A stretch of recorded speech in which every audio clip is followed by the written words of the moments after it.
Hello, and thank you for tuning in to Noire Histoir. I'm Natasha, and today I'll be discussing The Warmth of Other Suns by Isabel Wilkerson. The Warmth of Other Suns by Isabel Wilkerson weaves together the stories of three people who fled the South during the Great Migration.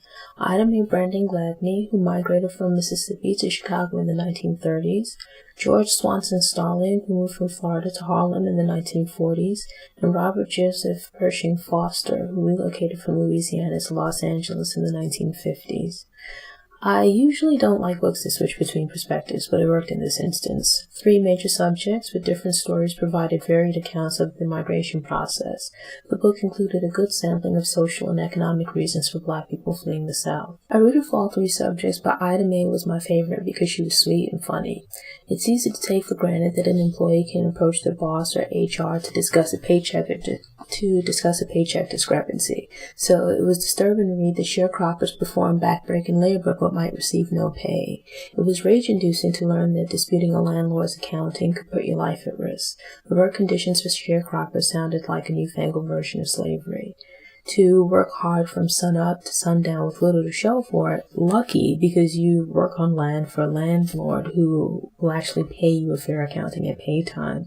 Keeping your head down and minding your business is a means to survive, only to have the full wrath of the hell of injustice show up on your front door because a turkey's gone missing. I admired the progression of Robert's education, medical career, and private practice. Growing up on the wrong side of the tracks with inferior educational resources isn't the usual path to med school, but the obstacles Robert faced filled him with ambition and insecurities that motivated him to succeed. He was a gifted doctor who yearned to do meaningful work, but had to repeatedly push against having his wings clipped. On the flip side, characteristics that made him a great doctor also made him a bit insufferable. Robert's backstory explained his pretentiousness and hunger for approval, but it was tedious to read the details of his fancy parties and style of dress. His habit of dressing his wife and having her walk was downright weird. I guess there's nothing wrong with dressing your maid, but it rubbed me the wrong way. Robert and his wife put a lot of effort into keeping up appearances, but their marriage seemed shallow and distant. I had a love and dislike relationship with George. He seemed to mean well, but often acted without thinking through the consequences of his actions. His activism and acts of self-sacrifice were admirable. To be a Black young man in the Deep South attempting to unionize orange pickers was incredibly brave. Quietly advising train passengers of their legal rights during and following the end of the Jim Crow era was a small but noble act of civil disobedience. One of my major gripes with The Warmth of Other Suns was the portrayal of George's wife, Inez. George was telling his migration story, but I thought the way the book delved into their marital issues was unfair.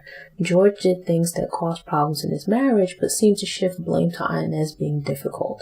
Inez didn't sound like a saint, but neither did George. I got the feeling that I was supposed to regard him as a good husband or a good man because he remained in an unhappy marriage for several years, but I rejected that idea. To be clear, George was a good person. He wasn't evil, but he was also an absent husband and father, a great human being, but human. Imagine seeing public salary notices that confirm you receive a lower salary than your counterparts because of your race, or dealing with harassment and intimidation because you're ambitious and strive for a better life. Such wage disparities and occupational restrictions limited Black wealth building. Compounded over generations, the economic effects led to a wealth gap that still exists to this day. It was interesting that train routes played a role in determining where people migrated to in the North and West. Housing segregation further shaped cities and crowded Black people into specific neighborhoods. It was ironic that people fled to escape the blatant racism and violence of the South, only to find subtle but equally pervasive racism in the North and West. The Warmth of Other Suns is an amazing book, but it started running out of steam after the characters were settled in the new cities. There was an obvious antagonist to root against in the first two-thirds of the book, but the obstacles in the new locations were opaque, which caused the book to lose some focus and intensity. It's unfortunate that the subjects of The Warmth of Other Suns had to spend so much energy to achieve basic standards of living. They had to uproot their families, leave loved ones behind, and move across the country to escape inequality and the threat of violence. I asked myself along the way if these individuals and others like them would have been as driven without having faced such adversity. Was the tenacity and grit that they developed an innate part of their natures or a result of their circumstances? How much more would they have achieved if they didn't have to overcome these ridiculous obstacles? What might they and their hometowns have become if their hometowns supported their aspirations?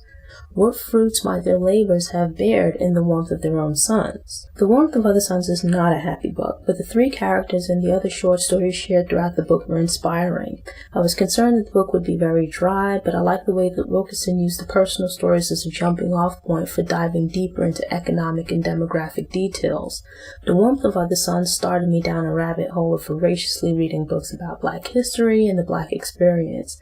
I'd recommend the book for an in-depth explanation of the Great Migration or an introduction to the plight of sharecroppers and the wealth gap. If you enjoyed the video, click the like button and subscribe to the Noire Histoir channel and visit noirehistoir.com for more book and movie reviews, in addition to Black history facts and profiles of Black historical figures. While you're there, sign up for the newsletter to get fresh content delivered straight to your inbox. If you prefer to listen on the go, subscribe to the Noire Histoir podcast via iTunes, Stitcher, Google Play. Follow Noire Histoir on Facebook, Twitter, Instagram, Pinterest, Tumblr, and Google+. Thanks again for watching. Enjoy the rest of your day.